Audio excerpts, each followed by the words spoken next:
기도하고 말씀을 증거하겠습니다. 하나님 은혜를 감사합니다. 오늘 말씀을 증거할 때 주님이 함께 하시고 이 말씀 위에 하나님께서 우리에게 주시고자 하는 말씀을 저희들의 마음판에 새기고 이 말씀으로 한 주간 세상에서 승리하는 우리 비전교회 모든 성도님들 되게 하여 주시옵소서. 감사하며 예수님의 이름으로 기도합니다. 아멘.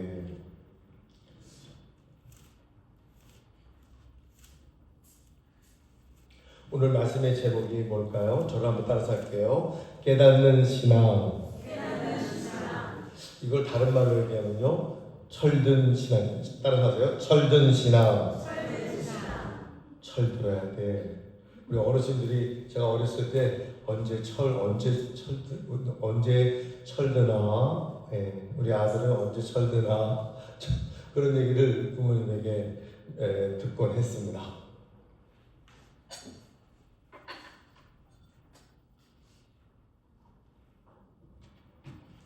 나무에 달린 과일들이 빛깔 좋게 익어가고 들판의 곡식들이 누렇게 익어가는 모습을 보면 참 보기 좋죠. 지금 우리 추수감사주를 2주 남겨놓고 있는데 나가보면요, 저 군산은 참 좋아요. 바로 도시인데 바로 길 건너면 누런 황금 벌판이 보이고 아주 보기가 좋은 그런 추수의 계절입니다. 거기에 무게가 있어 보이고 값이 있어 보이는 그러한 황금 계절이 바로 가을입니다. 무엇이든지 성숙해진다는 것은 아름다운 일이죠. 그래서 오늘 저는 깨닫는 신앙이라는 말씀의 제목을 갖고 성숙한 신앙에 대해서 여러분들에게 말씀을 드리고자 합니다. 사람이 어렸을 때는 생각하는 것이나 판단하는 것이 다 어설프죠. 우리 아이들, 갓난아이들, 초등학교 안 들어간 아이들을 보면 다 좀 어설프잖아요. 행동하는 게. 생각하는 것도 짧고 판단하는 것도 고르지 못합니다. 그래서 보면 그 어린아이의 그러한 시절을 보면 아이들이 예쁘게 자기중심적이죠. 자기중심적이죠. 자기만 알아. 이거 다 내 거야. 이거 다 나눠 가져. 이런 아이들보다는 뭘 주면요, 이거 다 내 거야. 그런 표현을 아이들이 많이 합니다. 자기만 알고 자기를 위해서는 손해를 보지 않으려고 하는 그런 마음, 이기적인 그런 마음이죠. 모든 것이 자기 위주입니다. 철이 없어서 그렇다고 저는 생각합니다. 그러다가 사람들이 철이 들면 비로소 자기의 테두리를 벗어나게 돼요. 자기보다 상대를, 자기보다 다른 사람의 유익을 위해서 생각하는 그러한 마음들이 생기는데 그것이 바로 철든 마음입니다. 그걸 신앙적으로 얘기하면 성숙한 믿음이다. 그렇게 말할 수 있습니다. 처신하는 것도 달라지고 생각하는 것도 깊이가 있어져요. 깊이가. 그리고 판단하는 것도 훨씬 더 성숙해져서 늠름해지고 고생도 할 줄 알고 수고도 할 줄 압니다. 봉사도 하게 됩니다. 그것은 그만큼 그 사람이 정신적으로 여물어지고 성숙해졌다는 증거입니다. 이것은 신앙생활도 마찬가지 아닙니까? 신앙생활.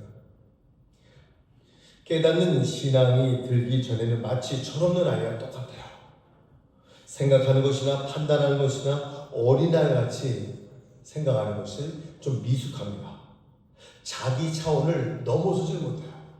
자기 차원을 뛰어넘지를 못해요. 상대방을 먼저 우선 배려하지 못해요. 아주 사소한 것에 분노하고 다투게 되고 실망하고 토라지고 그럽니다. 아직 어려서 그렇습니다. 그래서 교회 생활을 한 분들 중에 기간이 얼마 되지 않은 초신자들은 아주 조심스럽게 다뤄야 되고 격려해주고 이끌어야만 됩니다. 그러다 어느 시점이 되면 그들의 신앙이 여물어진다는 거죠. 여물어진다. 아우, 그 사람 참 여물어. 그들의 신앙이 여물어지고 철이 들게 되면 우선 자기의 차원을, 자기를 넘어서는 그러한 신앙으로 발전하게 됩니다. 그래서 어려움 속에서도 감사하는 마음을 갖게 되죠. 때로는 수고할 줄도 알게 되죠. 생각도 깊이 있게 할 줄 알고 봉사도 참여하고 헌신에도 참여합니다. 이렇게 신앙이 성숙해지고 철이 들게 되면 맨 먼저 변화되는 것이 무엇이 있을까요? 몇 가지를 한번 알아볼게요. 첫째, 성숙해지고 세상 말로 철이 들고 깨닫는 신앙이 되면 어떻게 우리가 변해질까요? 여러분은 이 말씀에 몇 가지가 속하여질까요? 첫째, 주께서 먼저 나를 택해 주셨다는 것을 알게 되는 믿음을 갖게 됩니다. 주님이 나를 사랑하셔서 나를 불러주셨고 먼저 나를 사랑해 주셨다는, 선택해 주셨다는 그 믿음을 갖게 된다는 이야기입니다. 철이 들면 가장 먼저 주어지는 것이 뭐예요? 생각의 변화입니다. 깨닫는 신앙을 갖게 되잖아요. 생각의 변화가 와요. 생각의 변화. 신앙이 철이 없을 때는 내가 주께로부터 택함을 받았다는 생각을 잘 못 가집니다. 내가 예수를 찾았다는 생각을 하게 되고요. 여러 종교 가운데 내가 기독교를 선택했다고, 내가 했다고, 내가 주님께로 와줬다고, 내가 교회에 와주었다고 그렇게 생각합니다. 그래서 이때는 대부분의 신앙이 윤리적인 신앙에서 머무릅니다. 그때는요, 도덕적인 신앙에 머무르게 되고요. 수양적. 야, 우리 믿음 생활은 수양을 하는 거야. 마음을 편안하게 하는 거야. 도덕적으로 바르게 살아가는 걸로 거기서 멈추고 맙니다. 헌신을 한다거나 하나님은 나의 주님이시다.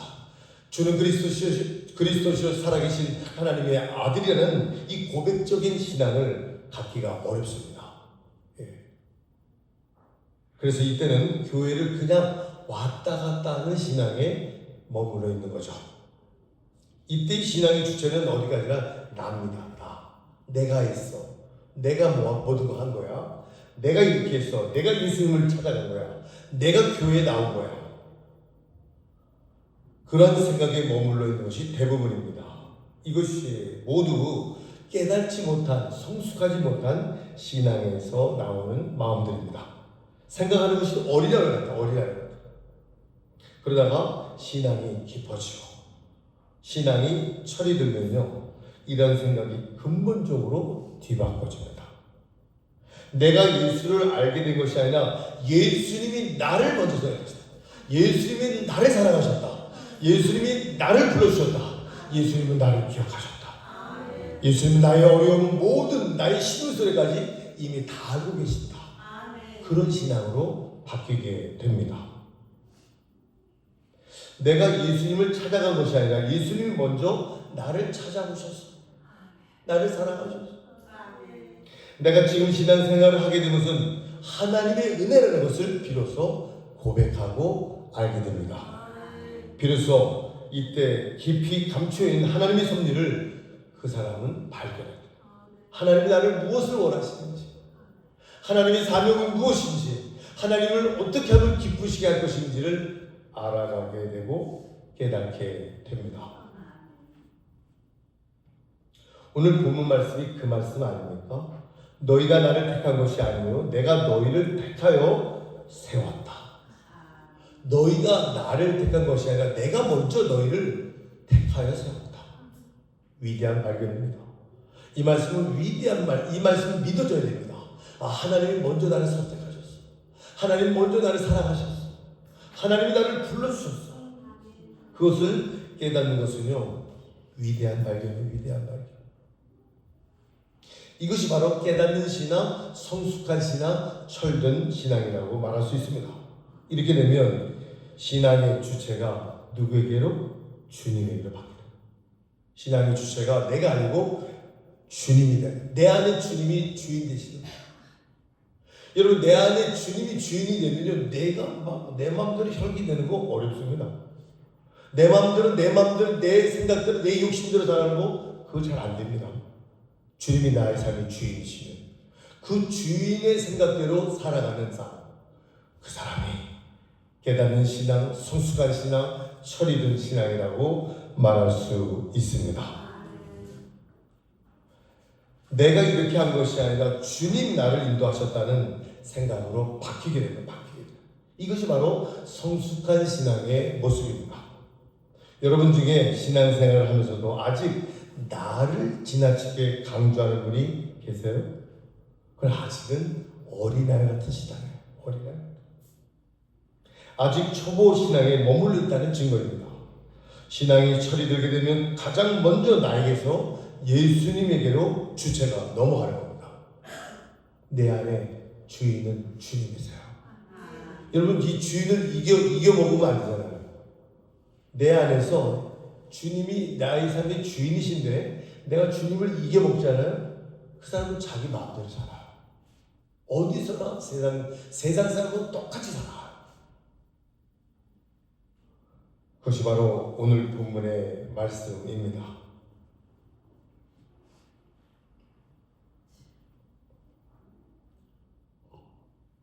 두 번째로 주님 뜻대로 해주세요 하는 그런 마음으로 믿음이 변화됩니다. 믿음이 깨닫지 못하는 신앙일 때는 모두 내 뜻대로 해주세요. 내가 원하는 대로 해주세요. 내가 이렇게 생각한 대로 해주세요. 그래서 보면 이렇게 해주세요, 저렇게 해주세요 라고 기도를 합니다. 그것이 바로 내 뜻대로 하옵소서 그런 기도입니다. 철이 없는 그러한 기도죠.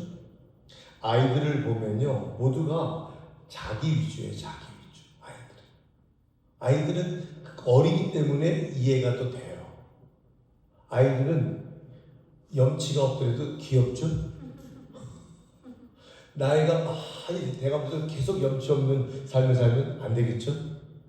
아이들은요, 아주 귀여운 염치 없는 행동을 합니다. 철이 없기 때문에 그래요. 모두 자기 뜻대로 해달라는 거예요. 어떤 아이들을 이렇게 보면 다 내 뜻대로, 이거 다 내 거야.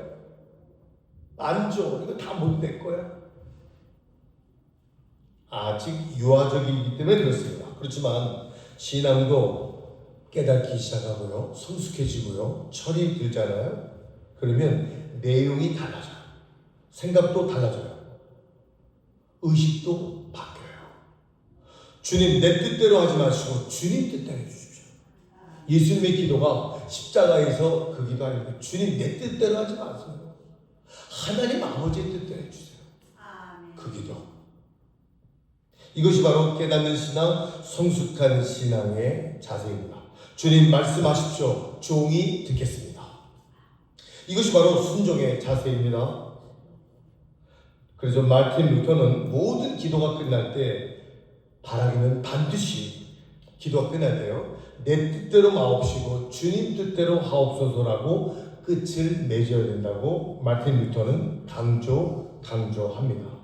그래야 그 기도가 성숙한 기도고 철든 신앙인의 자세라고 말할 수 있습니다. 그런데 보면 어떤 때는 정말 미성숙한 기도를 할 때가 많죠. 저도 그렇게 성숙하지 못한 기도를 할 때가 때로는 있었습니다. 아주 이기주의적으로 기도할 때가 있었죠. 보다 깊은 하나님의 뜻을 구하는 그런 기도를 하지 못하고 항상 피상적인 문제들만을 옆에 두고 매달려 있었던 내 자신을 발견할 때가 있어요. 하나님의 나라, 하나님이 뭘 원하시고 하나님이 뭘 기뻐하시고 나의 삶 가운데 하나님의 사명은 무엇인지, 내 삶 가운데 하나님이 원하시는 게 무엇인지 그 기도를 하지 않고요, 전혀 관계없는 내 자신을 위한 기도, 피상적인 기도만 했던 그러한 상태를 저도 발견할 때가 있었습니다. 한 예화인데요, 재밌는 얘기입니다. 어떤 사람이 그런 기도를 했다고 합니다. 어느 날 이 사람이 긴 외나무 다리를 건너게 되었습니다. 외나무 다리에 올라서서 밑을 내려다 보니까요, 깊은 낭떠러지가 있고 거기에는 급류가 거세게 흐르고 있습니다. 보기만 해도 아찔하고 무서운 상황, 목숨을 잃을 수 있는 상황입니다. 이 사람이 조심스럽게 다리를 중간쯤 건넜을 때 바람이 불기 시작합니다. 세게 붑니다. 다리가 흔들립니다. 순간 현기증이 납니다. 떨어지면 죽는 겁니다. 그래서 이 사람이 다급한 마음으로 기도를 하죠. 하나님, 무사히 건너가게 해주세요. 그러면 다음 주일날 감사원금 100만 원 드리겠습니다 하고 하나님께 약속을 하며 기도를 했는데요, 그랬더니 한결 마음이 안정되고 바람도 잔잔해졌습니다. 그래서 이 사람이 다리를 조심스럽게 건너기 시작하는데 거의 다 이제 왔어요. 이제 한 5발자국만 가면 다 건너요. 그런데 그때 그 순간 이 사람은 아까운 생각이 들기 시작하는 거예요. 이제 거의 다 건너왔는데 아까 그 돈을 드리겠다는 약속, 그 생각이 나는 거예요. 후회가 되는 거예요. 그래서 이 사람이 기도를 다시 고칩니다. 하나님, 아까 그 100만 원 약속한 거 반으로 내겠습니다. 괜찮겠죠, 하나님? 하고 제 마음 이해하시죠? 아주 그럴듯한 기도라고요. 예, 다리를 마지막 5발자국만 가면 되는데 첫 발자국 움직이는데 바람이 다시 불기 시작합니다. 다시 나무가 흔들리기 시작합니다. 금방 떨어질 것 같습니다. 그때 이 사람이 주저앉고 다리에서 다리를 꾹 붙잡고요. 예, 하는 말이, 하나님, 방금 한 기도는 농담이었습니다. 이해해 주십시오. 하고 넘어갔답니다. 사실 이것은 우리들 자신의 모습입니다. 우리들이 다급할 때 얼마나 약속을 많이 합니까? 네? 저희 사모님도 하나님께서 그런 연기 아니지만 그 암이라는 그 생각에 굉장히 아주 심각한 그런 타격을 받더라고요. 왜냐하면 제가 25년 동안 한번 제가 오후 예배 때 말씀드렸는데요. 주일 이 난 예배 때 말씀 안 드렸는데요. 제가 25년 동안 이 38개의 교회, 우리 교단 교회 목회자들 사모님이 3분이 똑같은 유방암으로 3분이 돌아가셨어요. 제가 그 장례식을 다 갔어요. 그 목사님들 다 떠났어요. 다른 곳에 다 떠나셨어요. 사모님이 다 돌아가셨어요. 제가 그 얘기를 듣고 놀란 거죠. 그랬을 때 제가 저희 사모에게 하나님께 약속을 해라. 당신의 약속을 하나님께 하세요. 네, 그랬어요. 목사님 알겠습니다. 제가 하나님께 약속을 하겠습니다. 고쳐주신다. 주님 뜻대로 살겠습니다. 모든 것 주님 앞에서 헌신하고 살아가겠습니다. 그런 약속을 하더라고요. 얼마나 우리는 다급하게 어려운 일이 있을 때 기도를 합니까? 살려주세요. 제 암을 고쳐주세요. 그리고는 그 다급함이 다 지나고 문제들이 모두 해결되고 병도 낫고 발등에 불이 꺼져 가면 그때 우리들은 어떻게 변하죠? 모두 다급해서 한 약속들을 다 잊어버리기 시작합니다. 잊어버리기 시작해요. 약속을 지키지 않아요. 모두 다 철이 없는 그러한 신앙을 갖고 있기 때문이라고 생각합니다.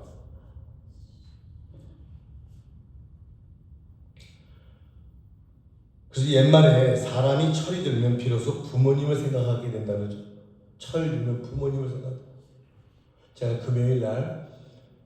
금요일이나 더 막히고 서울 사람들은 강화도, 남이성으로 그렇게 쉬다 간다고 하는데 여기서 280km밖에 안 되는데 6시간 걸려요. 6시간. 그냥 서 있는 거예요, 차들이. 그 강화가 제 고향이거든요. 거기 들어가서 차에서 서면서 저희 부모님 생각이 나더라고요. 철이 든 거예요. 그리고 부모님에게 한없이 미안하더라고요. 부모님으로 받았던 그 사랑 너무너무 미안하고 갑자기 운전하는데 눈물이 막 쏟아지는 거예요. 차에서. 사람이 철이 들어야 부모님의 깊은 마음을 생각한다고 하더라고요. 그 차 안에서 어렸을 때부터 부모님이 저에게 주신 사랑을 새록새록 영화 보듯이 분명하게 생각이 나더라고요.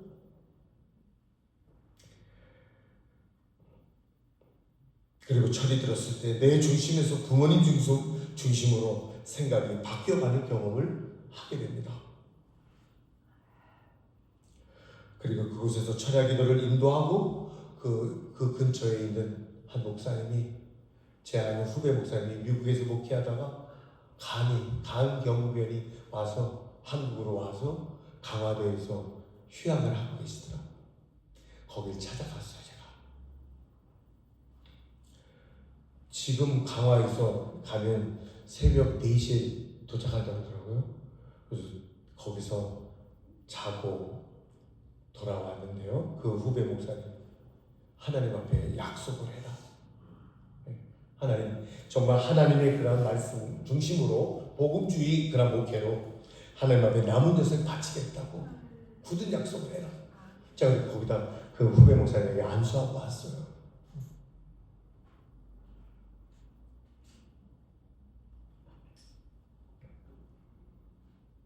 약을 먹다 보니까요, 그런 감염병의 약을 먹다 보니까 몸무게가 100kg가 넘어져요.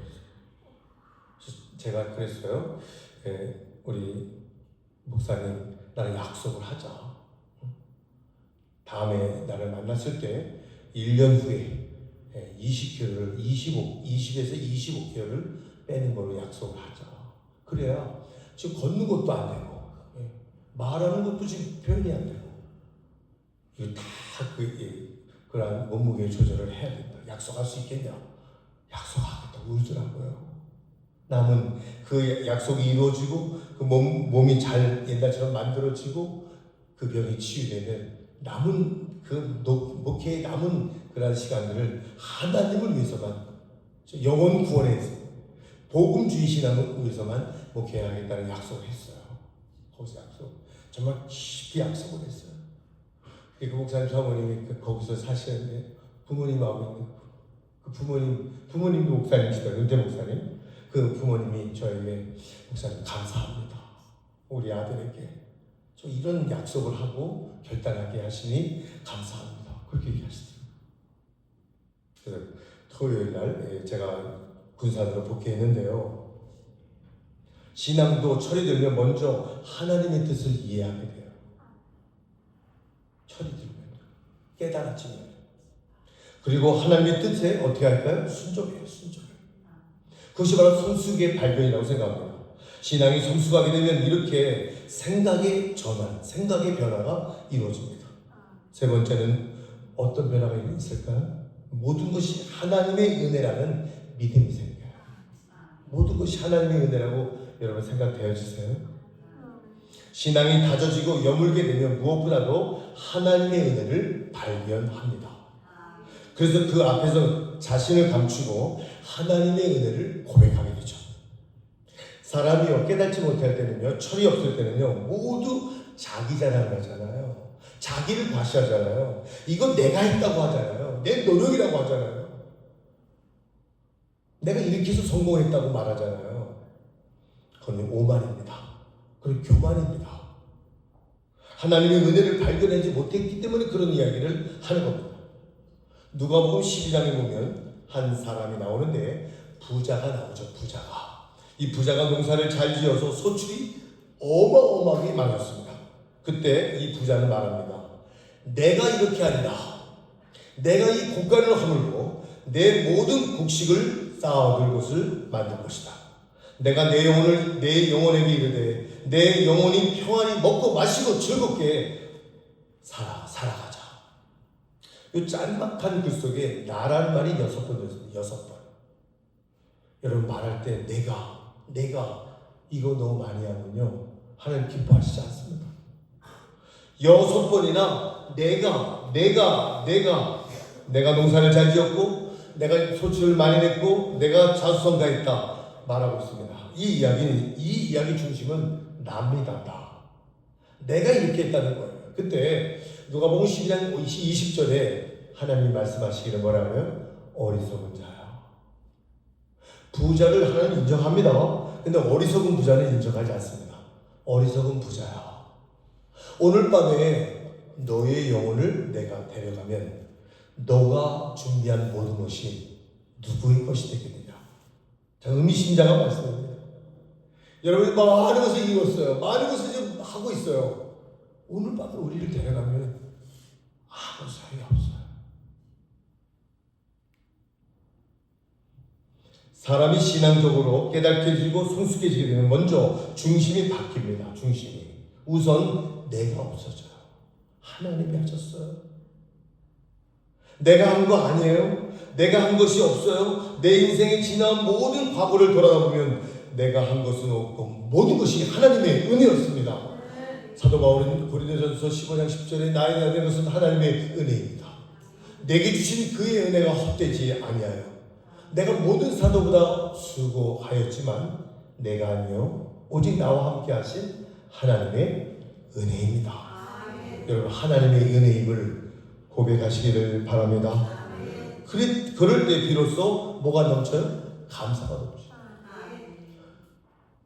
저는 어마어마한 서울에서 제가 부교육자 생활할 때 어마어마한 부자들을 교회에서 여러 번 봤습니다.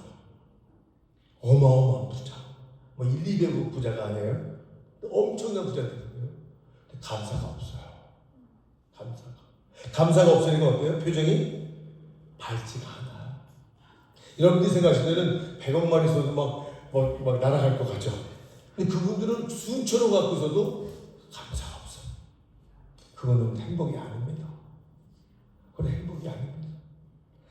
나 된 것은 하나님의 은혜입니다. 이 모든 건 주님이 하셨습니다. 하나님께 그 고백을 할 때 그 사람에게는 감사가 넘치고 그 사람에게는 행복이 넘쳐나게 될 줄 믿습니다.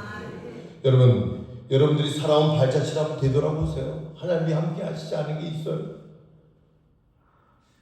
생각하면 생각할수록 모든 것이 다 감사 아닙니까? 감사해요. 이거 어떡하지? 내가 이걸로 해결할 수 있을까? 이거 다 지나왔잖아요.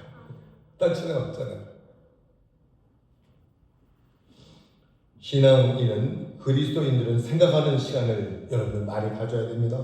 좀 더 깊이 생각해 보면 하나님의 은혜를 고백할 수 있습니다. 마지막 네 번째는요, 하나의 각오가 생겨요. 각오. 하나님 앞에서 결단. 하나님 앞에 각오가 생겨요. 각오. 이렇게 하겠다는 각오. 각오.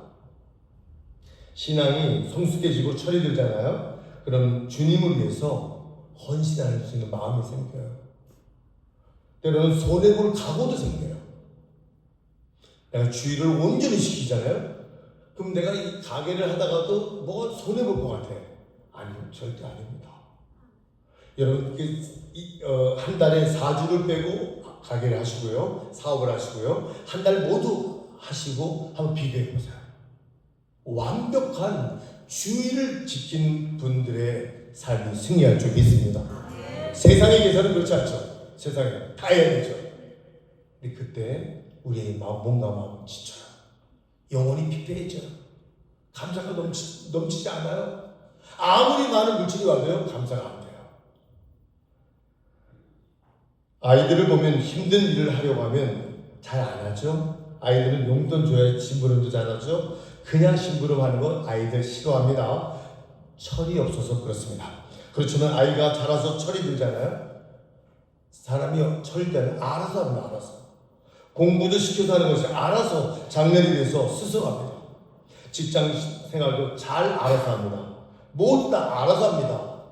철이 들었기 때문에 그래요. 신앙생활도 마찬가지입니다.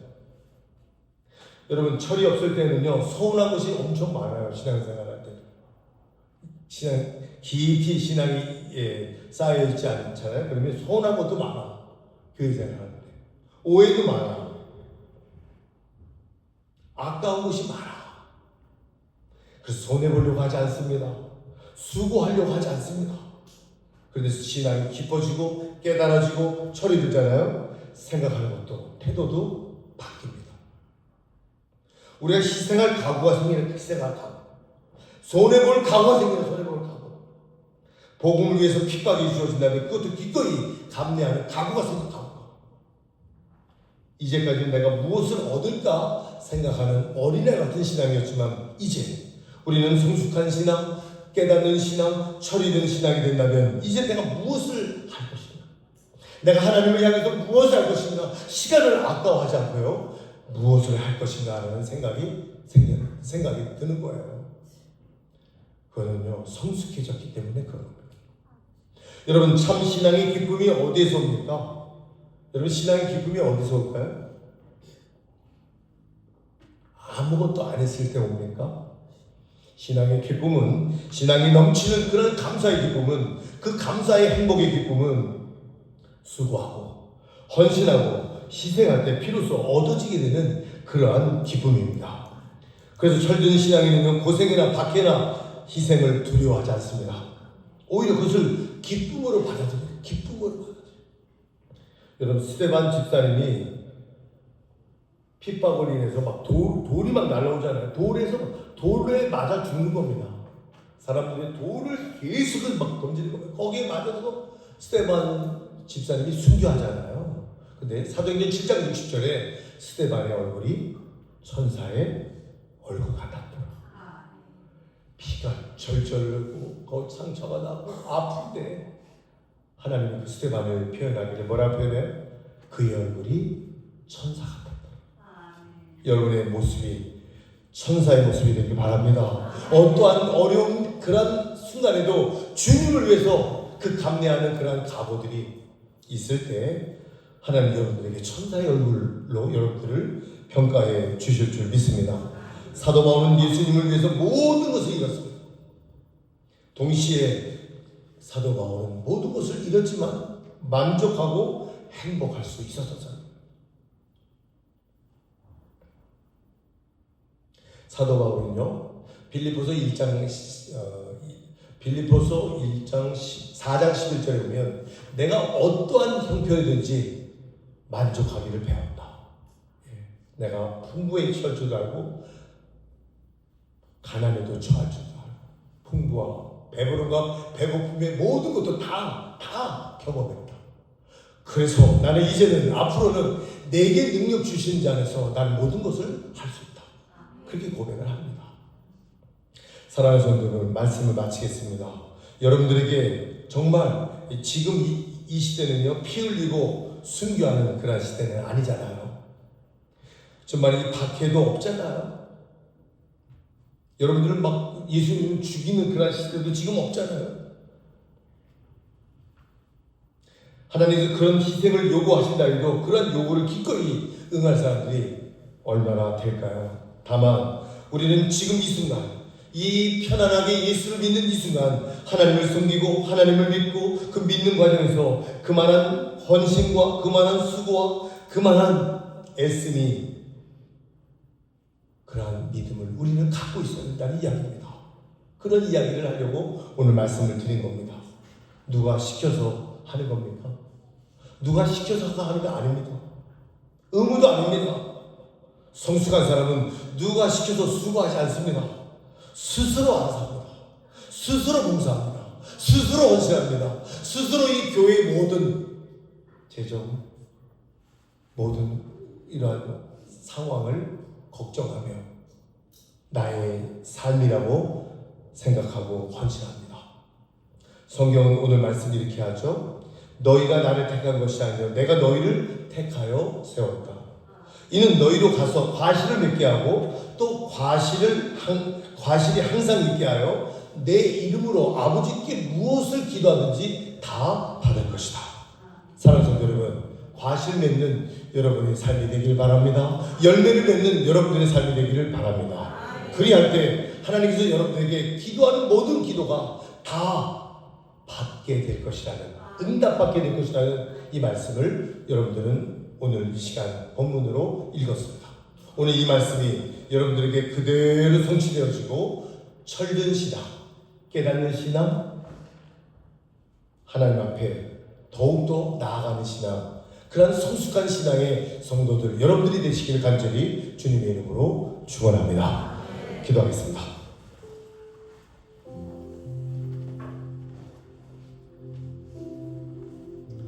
여러분, 우리가 신앙생활하는 거 누가 시켜서 하는 거 아니잖아요. 우리가 헌신하는 거, 봉사하는 거 의무도 아닙니다. 그러나 깨닫는 신앙, 성숙한 신앙, 철든 신앙을 가진 사람은요, 누가 부탁해서, 누가 시켜서 수고하지 않습니다. 주님 앞에 나의 마음을 들여 스스로 하는 것이었어요. 주님을 위해서, 내가 주님을 위해서 봉사한다. 내 주님을 위해서 헌신한다. 내 주님을 위해서 손해볼 각오가 돼 있다. 그런 마음을 가진 자, 하나님이 만배의 축복으로 갚아주실 줄 믿습니다.